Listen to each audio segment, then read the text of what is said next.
it's finally over! The Disney trilogy is finished! We got through it! Thank God! Okay, The Rise of Skywalker. I'm not really sure how to start this one, but here we go. I didn't go into this movie wanting to hate it. I really didn't. I was prepared to hate it. I had seen the leaks. I was sure it was a trash fire in the making. And I'm not even saying that it isn't one, but it's still Star Wars. I still want to love Star Wars even now. So even though I wanted the people responsible for the movie to go down in flames, there was a part of me that was still rooting for this movie to redeem the franchise so I could go back to feeling good about Star Wars again. And much like my feelings on that matter, my feelings on The Rise of Skywalker are mixed. I wouldn't go so far as to say it's a complete disaster. It is in no way a great film. I don't know if it's going to redeem anything, but I didn't walk out of the theater despising it with every fiber of my being. I'll give it that much. I'll start with the good things. And yes, there are some good things. It felt like I was watching an actual Star Wars movie again, which was missing from the last one. The Last Jedi is a very cynical, mean-spirited interpretation of Star Wars.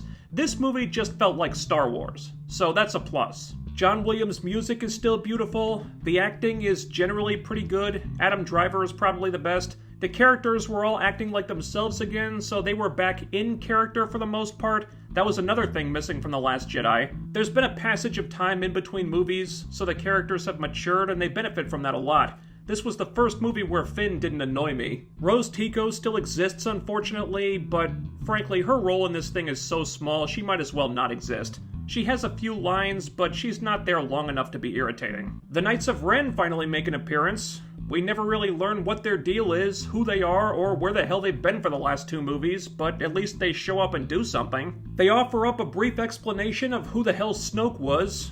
It was very brief, but it was better than nothing, I guess. They didn't go out of their way to piss on the legacy characters who are still alive, except for one of them, and you can probably guess which one. They respected Lando, they respected Chewie and 3PO, I was not upset by what was done with them. They took a moment to acknowledge Han. Story-wise, the way it happened made absolutely no sense, but emotionally, the actors made it work. Luke actually felt like Luke this time. The real Luke, which was nice. There's no one doing what The Last Jedi did to him, but there was a sense of the filmmakers feeling apologetic about that. There's one moment in particular where you can tell the writers were like, look, we know this really should have happened in the last movie under different circumstances, and we can't change that, but we can give it to you now, and hopefully there's no hard feelings. Not sure where I stand on the hard feelings part yet, but the moment did make me smile.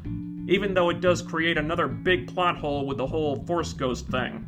And the movie feels very apologetic about The Last Jedi in general. There is a big effort to distance this movie from that one as much as possible. They reference the events of The Last Jedi when they absolutely have to, but otherwise they're off on a whole new story here, and that is just fine with me. Then there's Leia.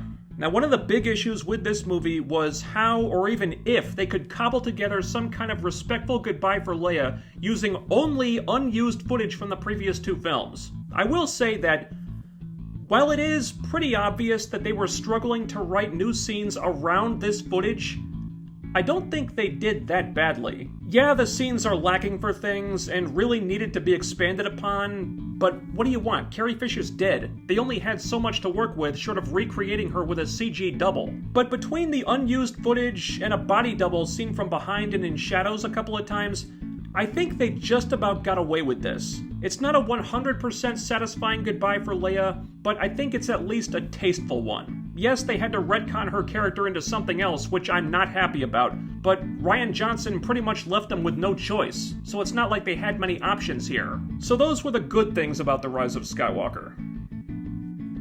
Now let's talk about the rest of it. It has never been more apparent just how much, and on every possible level, Rian Johnson absolutely screwed this trilogy over with The Last Jedi. I would say that at least half of The Rise of Skywalker is spent with the writers desperately trying to weave around all the plot holes that movie created like their lives depend on it, and that makes for an incredibly awkward narrative. For the first 45 minutes to an hour, they are just pummeling you with exposition and new twist after new twist as they bend over backwards to set up a whole new foundation to base this movie on, and it's rough as hell at the best of times. They have to introduce a ton of new concepts from out of nowhere. The plot is all over the place as the characters go to a location to find a MacGuffin, and then go to another location to do a thing, and then go to another location to do a different thing, all just so they can get the story and the characters from A to B.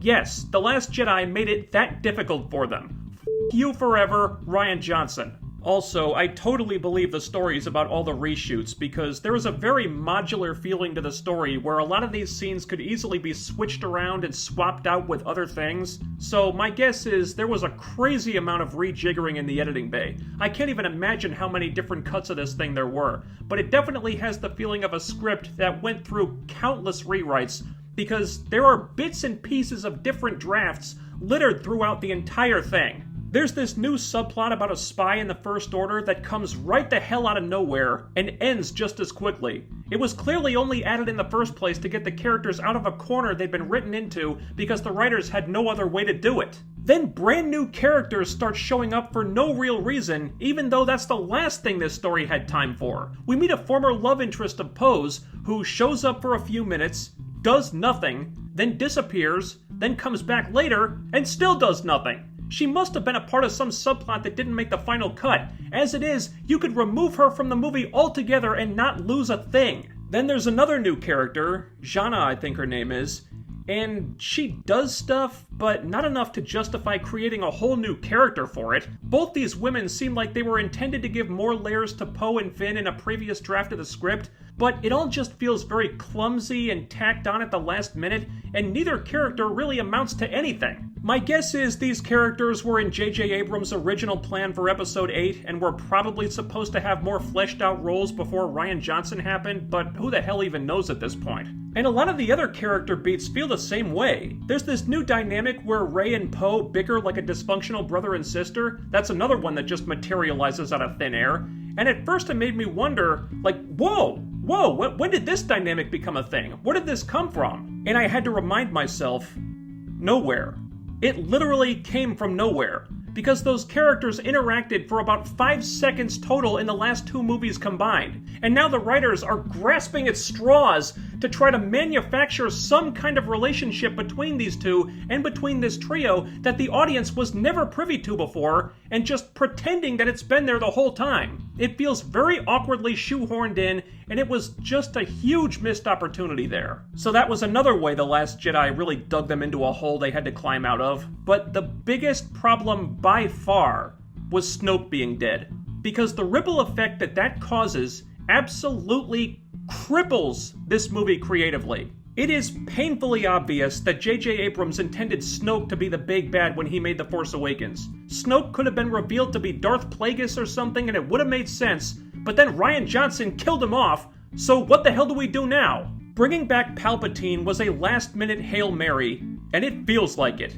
So much of the movie is devoted to just setting up that 11th hour twist. So much of the movie hinges on the simple fact that Palpatine is alive without providing any kind of explanation whatsoever for how in God's name that's even possible, how this situation came about, or how they can resolve it. And the end result is a climax that seems to have virtually no idea what the story is anymore. How is Palpatine alive after he died in Return of the Jedi? No idea. They never tell us. Why doesn't Force Ghost Luke, or Anakin, or Yoda, or Obi-Wan show up to blast Palpatine with lightning bolts, or hurl debris at him with the Force, because they can affect the physical environment now?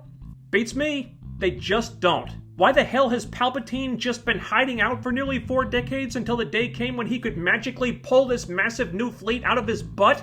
No one even bothers to ask. 1 minute Palpatine is generating force lightning powerful enough to destroy entire ships. The next, Rey is blocking that same force lightning with just a lightsaber. Why is there such a crazy inconsistency in his power level? I have no idea. There's no answers for that either. The one thing they do make an effort to answer is the mystery of who Rey is and where she came from.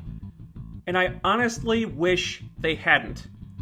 Because the revelation about that, especially considering how it ties her to another character, is so stupid, so implausible, so underdeveloped, so out of left field, so out of character for the person it ties her to, and felt so much like bad fanfiction that I laughed out loud when they revealed it. There is not one single doubt in my mind that none of it, was planned when they made The Force Awakens. But then The Last Jedi happened and left the narrative fumbling around in the dark without a flashlight, so they had to come up with a whole new ending for this thing that tied the entire series together, and it's every bit as shoddy and haphazard as you can imagine. And the final battle is pretty weak sauce too. Rey basically just overpowers Palpatine and that's it. Pretty much cementing Rey as one of the biggest, most OP Mary Sue characters in the history of the cinema. There's no getting around that. And this is what they tarnished Return of the Jedi for? They took away Luke and Vader's greatest accomplishment, they took away everything that Return of the Jedi meant, and they gave it to Rey. Just so she could be the one to defeat Palpatine in a way that was, frankly, incredibly lame by comparison. I'm never gonna be okay with this, but I've had months to get used to the idea. We all knew it was gonna happen the second it was confirmed that Palpatine was back, so it's not like I didn't see it coming.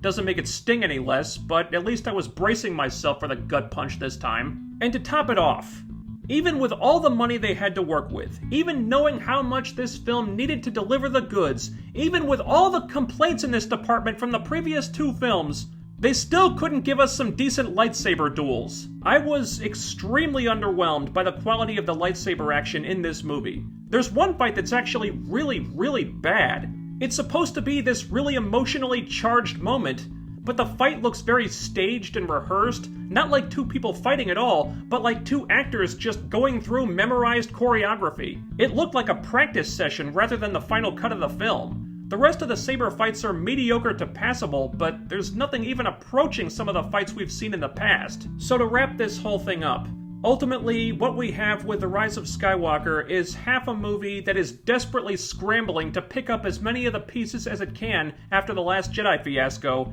and the other half desperately scrambling to build something entirely new out of what's left, while at the same time trying to pacify the audience with as much crowd-pleasing nostalgia as it can shake a stick at. And admittedly, it does try very hard with that last part. And I will admit, there are moments of greatness in this film that come out of that. Seeing Lando and Chewie flying the Falcon, that gave me a nice feeling. The Wedge cameo gave me a nice feeling. When the cavalry showed up in the final battle and the Star Wars theme plays, that gave me a nice feeling. There's a scene with Chewie where he gets something that he's been due for a long time, and that gave me a nice feeling. The apology for what happened to Luke in Episode 8, that gave me a nice feeling. There are feel-good moments here. Moments that, had The Last Jedi not fundamentally f***ed this trilogy in every conceivable way, would have had the audience in my theater cheering and applauding. As it is, no one made a peep. But the moments were not lost on me. And after the movie was over, those were the things that stuck with me the most. Because despite the problems with the film, and there are plenty of them, despite it having the impossible task of winning back the fans' goodwill after Lucasfilm spent the last several years driving them away, at least it felt like it was made by someone with good intentions who genuinely loves Star Wars. Now, was that person creatively misguided in a lot of ways? Oh, hell yeah. You can criticize the creative aspects of this thing until you're blue in the face, and I would probably agree with most of it. But if nothing else, I thought the love of Star Wars was evident on the screen. It was nowhere to be found in The Last Jedi, but it was back in The Rise of Skywalker, and damn it, that's something. So those are my thoughts. Don't take this as a recommend. I am extremely mixed on the film, which I suppose is a lot better than I thought I'd feel about it. I'm sure many fans are going to absolutely hate this movie, and I don't blame them at all, but personally, I didn't quite get there. The perversion of the Star Wars mythology and canon is still present. Luke and Anakin's story is forever tarnished, but taken on its own, it is a more enjoyable film than The Last Jedi. Maybe it's just because my expectations were so low, but at the end of the day, I feel like it was a more positive experience than a negative one. And I didn't regret watching it like I did with that thing Rian Johnson made. So I don't know what my relationship with Star Wars is going to be going forward, and The Rise of Skywalker certainly was not nearly enough to dig this trilogy out of the hole it was in. Hell, it might have even dug that hole deeper. But maybe it expunged a little bit of the poison left by The Last Jedi. And I can be thankful for that.